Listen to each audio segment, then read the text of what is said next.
have studied cicadas, or my lab has studied cicadas for about 4 or 5 years, especially the cicada wing, cicada surface, the surface of the wing.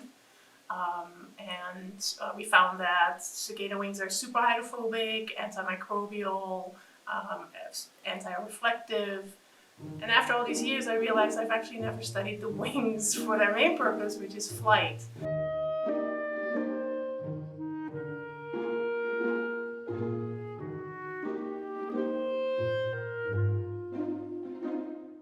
My work is really focused on this idea of bio-inspired locomotion. So how can we learn from nature to design engineering or mechanical system that can move better? If you look at the way insects fly, unlike birds, they flap a lot faster. They flap their wings a lot harder. So I had the impression before starting that, well, insects mainly flap all the time.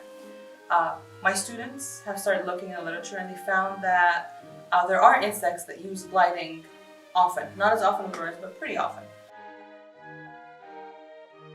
So we designed an experiment where we'll have a control group where we're calling the cicadas because they flap all the time, and we want to quantify their flight performance and compare that to other insects that use gliding more often.